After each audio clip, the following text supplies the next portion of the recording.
Hello friends, welcome to Kavish IAS, Converting Possibilities into Reality. In this section of Suggestives, we have come with one of the headlines that is being talked about a lot due to its enormous influence on the Indian economy. Our topic today is CVDs or countervailing duties. We will see what it is actually and what are its potential benefits to our native manufacturers. Is it a beginning of boycotting imports from our threats across the border? These are some of the concerns that would be addressed in this session. So friends, let us start our session. As definition, what are countervailing duties?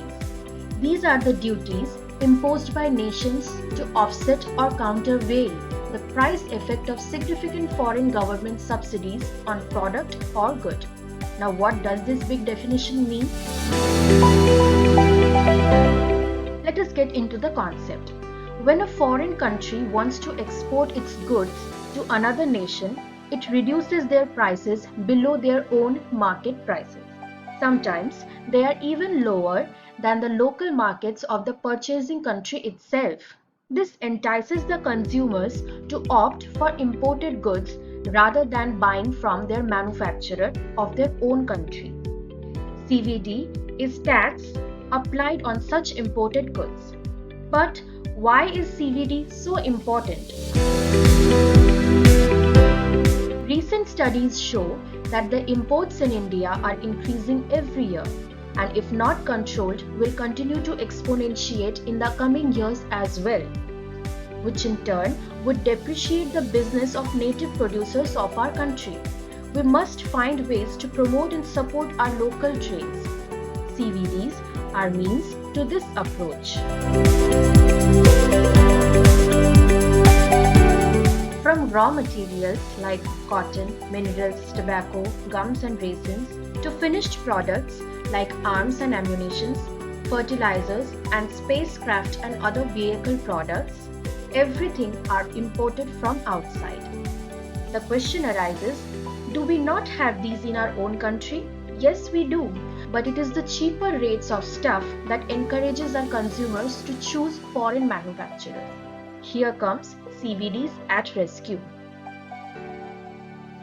Now, the Finance Ministry of India is thinking upon bringing CVDs into action for steel imports from China.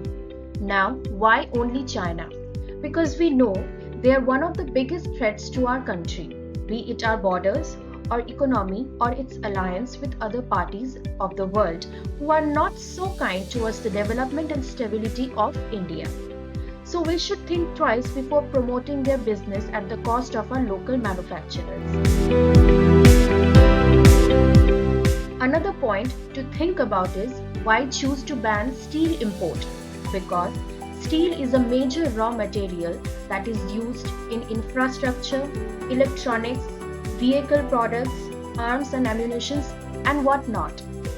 So, regulation on steel import would lead to exponential growth in the Indian steel manufacture sector. This would in turn upsurge our economy to a great extent.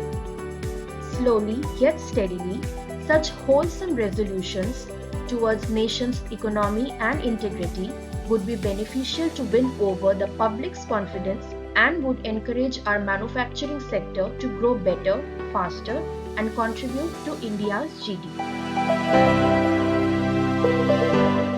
In the end, if you have any suggestions or clarifications regarding the topic or any other topic about the recent daily affairs, please feel free to contact us in the given number or in the chat box, and also contact us if you need any other kind of assistance in terms of mentorship at the given website.